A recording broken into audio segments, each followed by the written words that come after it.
Everybody, गणित मंत्रा में आपका स्वागत है। जैसा कि आपको पता है, एसएससी स्टेनोग्राफर 2023 का फॉर्म आ चुका है और इस बार वैकेंसी भी अच्छी खासी है। हालांकि 2022 की अपेक्षा इस बार वैकेंसी कम है, लेकिन फिर भी अगले साल की अपेक्षा यानी कि 2021 की और 20 की अपेक्षा अच्छी खासी वैकेंसीज हैं। ठीक है।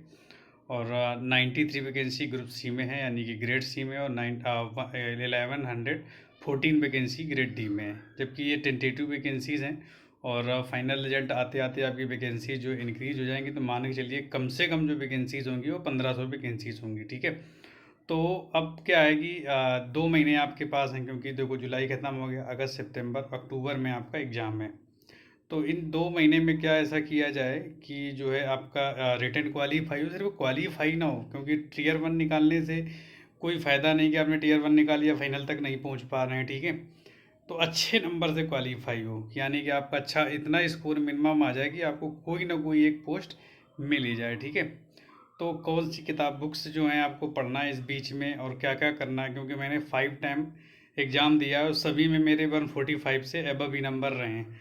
अब ये ना कि मेरा टारगेट एसएससी सीजीएल ही रहता है, और स्किल मैंने प्रिपेयर ही नहीं की। लास्ट में 2 बार, अभी 2 बार जो दिए हुए हैं, यानी कि 21 और 22 में स्किल प्रिपेयर की थी। 22 की स्किल नहीं दिया इसलिए क्योंकि मैंने ज्वाइन कर लिया था रेलवे। 21 में स्किल नहीं निकली थी। ठीक है। तो ये प्रोसेस रहा है। हाँ, ये है कि नंबर अच्छे खासे आ जाते थे, नहीं 145 प्लस। तो आप भी ऐसे कैसे इतने नंबर ला सकते हैं, वो इस पूरी वीडियो में बात की जाएगी। तो सबसे पहले जीएस की बात करेंगे तो देखो, एसएससी का प्रोसेस आपको पता है कि अजीबोगरीब आज की डेट में जीएस पे क्वेश्चन पूछे जा रहे हैं। लेकिन इस स्टैनो का आप पेपर देखेंगे कि तो एक पैटर्न बेस्ड पेपर चल रहा है, चाहे आप 21 का देख लें चाहे 22 का देख लें। तो देखिए, मैंने जो बुक रेफ़र की थी जीएस के लिए, विशेष कुछ नहीं, एक लूसेंट की जो बुक आती है उसको मैंने अच्छे से पढ़ा था और तमाम बहुत बार उसको रिवाइज़ किया था। ठीक है। अब करंट अफेयर के लिए स्पीडी की जो सभी लोग करते हैं, तो स्पीडी करंट अफेयर ज़्यादा बार यानी कि मैनी टाइम्स उसको हमने रिवीजन किया था, जिससे मैक्सिमम जो फैक्ट जो है वो क्लियर हो जाएं। और जो डाउट्स रह जाते हैं वो मैंने एसटी से पूरा किया था। ठीक है। यानी कि एसटी आप देते रहे प्रीवियस ईयर, और जो अपडेटेड हैं टेस्ट वो भी आप देते रहें। टेक्स्ट बुक मैंने ज़्यादातर टेक्स्ट बुक ही दिया है, अदरवाइज़ मैंने कोई भी टेस्ट नहीं दिए हैं। ठीक है। बस ये ज़्यादा एसटी दी है। दूसरी बात रही रीजनिंग की, तो अब रीजनिंग का देखो पैटर्न एक फिक्स हो चुका। पहले पैटर्न अलग था, अब पैटर्न जैसा आ रहा है तो 2 साल 3 साल से आप उठाकर देख लें, उसी हिसाब से बस प्रिपरेशन करें, अदरवाइज़ कुछ नहीं। कुछ ऐसे क्वेश्चन आ रहे हैं जिसमें आप फंस सकते हैं। जैसे आप देखेंगे कि 2020 वाले में क्या था, अच्छे खासे डायरेक्शन के क्वेश्चन आ गए थे, पजल्स अच्छी आ गई थी, है ना। तो नॉर्मलाइजेशन में भी लोगों के अच्छे नंबर मिले थे। जबकि 21 वाले में देखेंगे तो भी रीजनिंग का लेवल उसी से थोड़ा सा डाउन रहा था। तो रीजनिंग अच्छी खासी आ रही है, तो रीजनिंग को आप विशेष थोड़ा ध्यान दें। ठीक। मेन जो है स्टेनोग्राफर के लिए मेन जो मेजर प्ले करता है रोल, वो है आपका इंग्लिश, क्योंकि इंग्लिश में 100 नंबर हैं। और मेरे साथ यही कि इंग्लिश में बहुत अच्छा स्कोर नहीं हो पाता है। मेन जो मेरे नंबर आ जाते हैं वो रीजनिंग और जीएस से, और उसके बाद में इंग्लिश में मान लो मर्ज करने के बाद में नंबर बढ़ जाते हैं। इंग्लिश बहुत अच्छी नहीं। अब जिनकी इंग्लिश बहुत अच्छी है, यानी कि जिनके मान लो 80 प्लस नंबर आ रहे हैं इंग्लिश में, तो और इधर कम आ रहे हैं, तो वो प्रैक्टिस ज़्यादा प्रैक्टिस करें तो उनके स्कोर अच्छे खासे बन जाएंगे। अब मान लो इंग्लिश भी एक एवरेज में है, रीजनिंग भी एवरेज में है, जीएस में भी एवरेज में है, तो फिर कैसे आप उसको स्कोर को बैलेंस करेंगे। तो उसका एक ही तरीका है। देखो मैंने क्या किया था कि नीतू मैम की वॉल्यूम 1 वॉल्यूम 2 मैंने पूरी प्रिपेयर की थी। साथ ही साथ एमबी पब्लिकेशन की जो बुक्स आती है उसमें प्रीवियस ईयर की खूब सारे टेस्ट पेपर दिए हुए हैं, उनको लगाया। जो चीज़ें मैं नहीं समझ में आई या मान लो जो मेरे से गलती हो रही थी, उनको मैंने हाईलाइट किया, बार बार रिवाइज़ किया। तो इंग्लिश में काफ़ी सारा इम्प्रूवमेंट हुआ। तो आप भी देख सकते हैं, अब इस समय मान लो रानी मैम का कंटेंट बहुत बढ़िया चल रहा है, तो आप उनसे भी पढ़ सकते हैं। यानी कि मैराथन क्लास जो पढ़ी है, 10 घंटे की एक वीडियो उन्होंने डाला है, उसमें काफ़ी सब इम्पोर्टेंट रूल डाले हैं, तो वो भी आप देख सकते हैं। सबसे इम्पोर्टेंट क्या है ना, पैसे जो क्लोज टेस्ट, ये आप अच्छे से तैयार करें, तभी आपके नंबर इंग्लिश में आएंगे। ठीक है। तो ओवरऑल तो ये मैंने बता दिया बुक्स के बारे में कि आपको लूसेंट जीएस के लिए, करंट अफेयर के लिए स्पीडी, ये मैंने पढ़ा हुआ था। ठीक।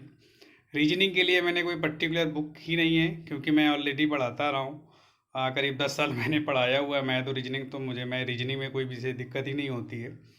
फिर भी आप रीजनिंग की देख लें पहले कि मतलब कोई या कौन सा टॉपिक आपका प्रॉब्लम कर रहा है, तो बुक लेने की ज़रूरत नहीं है। तमाम सारे टीचर यूट्यूब में अवेलेबल है, उनसे उसी स्पेसिफिक टॉपिक का डिटेल पढ़ सकते हैं। ठीक है। और इंग्लिश के लिए मैंने बता दी, नीतू मैम की वॉल्यूम 1 वॉल्यूम 2 यदि बुक से पढ़ना है, और साथ ही साथ ST। और प्लस फिर भी यदि कोई प्रॉब्लम है तो आप रानी मैम से ऑनलाइन पढ़ सकते हैं, उनके बहुत सारे वीडियोस पड़े हुए हैं, तो वो आपको बहुत सारी हेल्प करेंगे। ठीक, इतना करने के बाद में यदि आपने ऑलरेडी कर रखा है तो फिर क्या है, फिर आपके पास देखो 2 घंटे की ST होती है, 2 घंटे की आप ST देते हैं तो उसको एनालिसिस करें जरूर, यानी कि आप अल्टरनेट डेज पे एक ST दे सकते हैं।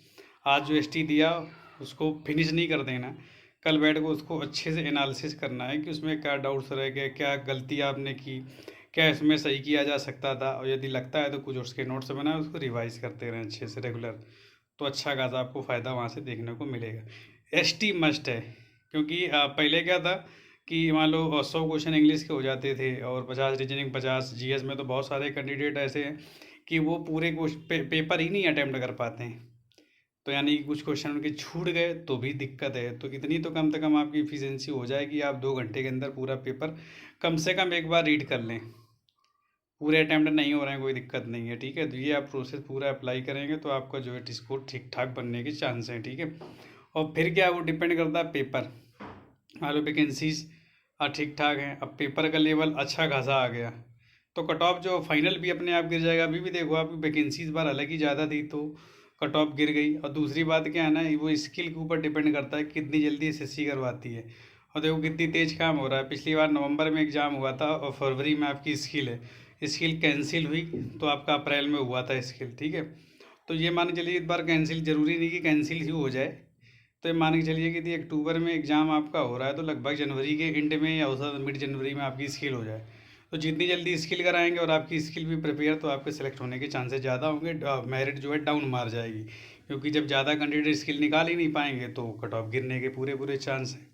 फिर भी आप ये मान के चलिए कि यदि आपको सिलेक्शन लेना है OBC और UR EWS कैटेगरी में आप दिए आते हैं तो मिनिमम 140 नंबर तो आप लेके ही आइए, यानी कि 135 से 140 यदि आपका रॉ स्कोर हो रहा है तो नॉर्मलाइज हो सकता है 145 के आसपास बन जाए, तो आपके चांसेस हैं। यदि 140 प्लस, यदि आप मिनिमम 140 लाते हैं तो भी आपके सिलेक्शन होने के चांसेस हैं। हाँ, यदि 150 प्लस बना दिया तो फिर रोक ही नहीं सकता कोई, क्योंकि आप उठा के 3-4 साल के रिजल्ट देख लीजिए, 150 में प्लस में सिलेक्शन तो हो ही रहा है, चाहे वो 500 वैकेंसीज थी, चाहे वो 700 वैकेंसीज थी, पिछली भी कोई भी कट आप उठा के देख लीजिए, इतने में तो होना ही होना है, ठीक है। तो ये पूरा प्रोसेस है, इसे आप अप्लाई करके अच्छा खासा स्कोर कर सकते हैं। यदि आपके लिए हेल्पफुल हो तो लाइक कर देना, और चैनल पे नए हैं तो चैनल को सब्सक्राइब करके सपोर्ट कर देना। Thanks for your time.